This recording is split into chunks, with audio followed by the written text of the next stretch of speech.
Hey, what's up? I'm Talking Mike here. Let's talk about Eddie Brock Carnage, issue number 4. Warning, there will be spoilers.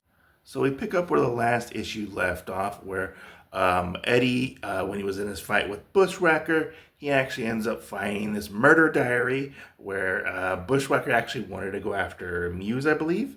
And Eddie is on the hunt for Muse, who may or may not be dead. But before we get to the violent, juicy bits of this issue, we actually switch back over to Bailey, who is a true crime podcaster who actually has hired Eddie to track down known active serial killers for her podcast that she has going on. And she has been recently questioned by the FBI to the whereabouts of where Eddie Brock has been.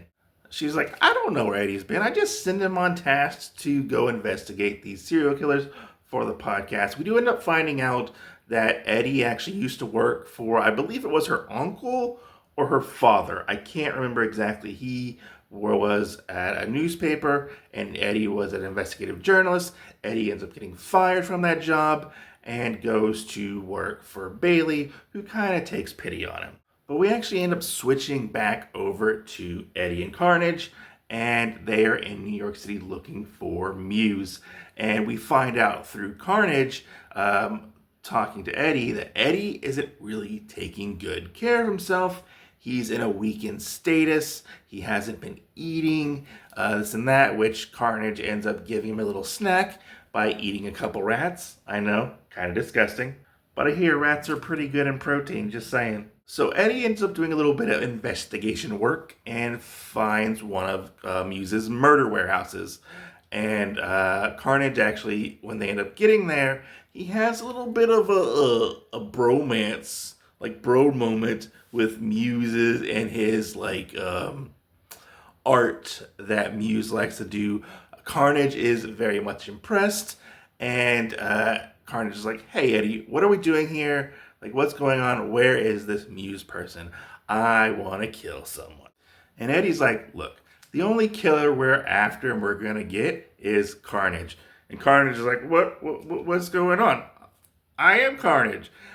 And Eddie basically takes control over the symbiotes, and he brings in these cars and sets the whole warehouse on fire with them standing in the middle of it. And Eddie's like, look, you're going to tell me where the missing passengers are from the flight from issue 1. And Carnage is like, no, we're not going to do this.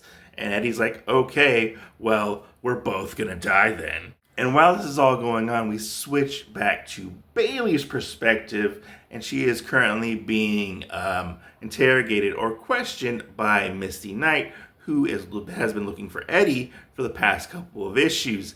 And Bailey ends up getting a call from Eddie, and he's like, look, I found out where the missing passengers are from the plane crash, but I'm in kind of a bad position, and he is hanging on for dear life and almost dead.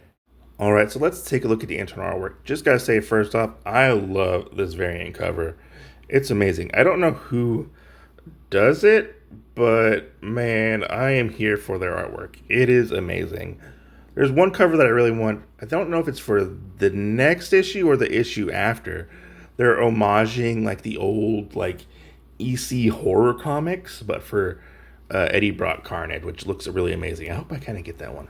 But we do get a new artist for this issue, which kind of took me out of the book a little bit at first, because oh man, I was really liking that last artist, but I actually kind of fell in love with this artist. I really do like them a lot. Here's your creative team right there. I like the grittiness that they kind of add to this book, and I am here for it. It looks really nice, especially in the Carnage spots when Carnage pops out. I love all the little tendrils and stuff where his tendrils are going everywhere and stuff. It looks really good, which I'm all here for. Whenever you make Carnage look creepy, I'm here for it. Yeah, the artwork is pretty good in my opinion. I think it definitely fits the tone this book is going for, and it's definitely violent, and it goes to some pretty interesting places. I love this part where we see Carnage, and he's basically like, he is bromancing the hell out of, like, he wants to like meet Muse, which is really funny. Which I didn't know that Carnage didn't know who Muse was, because Muse was kind of like a big serial killer. But I don't know.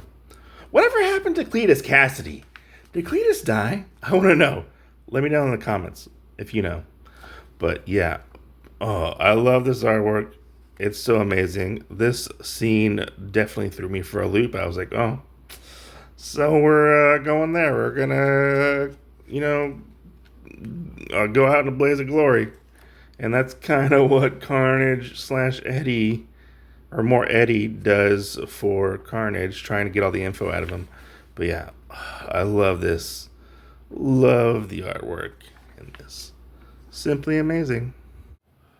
I just gotta say, man, this issue does not disappoint.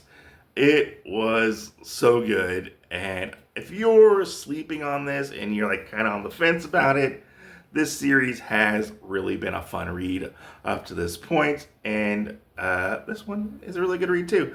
I was really much like the rug was pulled out from under me when I read this issue, because I thought in the back of my head I was like, are they really gonna go after Muse? Like, is this a thing? And I'm kind of so curious if they're going to go after Muse, because I don't know if Muse is dead again, because I haven't read the end of Daredevil Unleash Hell, so I have no idea what's going on there.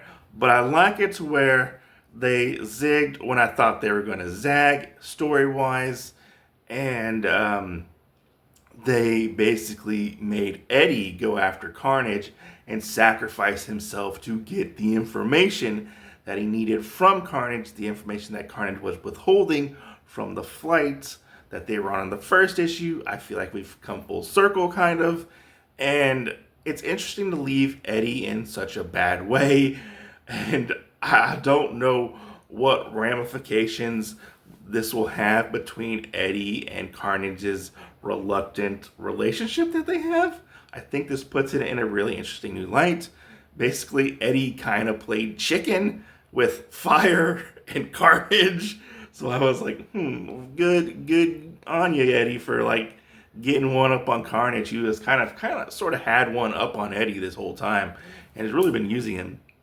I like that we got a little info, a backstory on what Eddie has been doing with the podcast and how that connected into the story. I thought that was a lot of fun. This issue really isn't action heavy. It is very much set up for things to come, but man, it leaves you on a big cliffhanger, and I am so down for it. Like, I am like, every time I get an issue of this, I'm like, ooh, I wonder what's gonna happen next.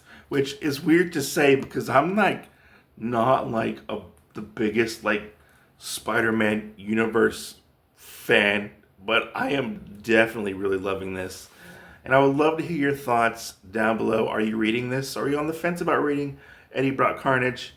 Let me hear your thoughts. Comment down below. Like, subscribe. I'm Otaku Mike, and I'll catch you guys on the next video.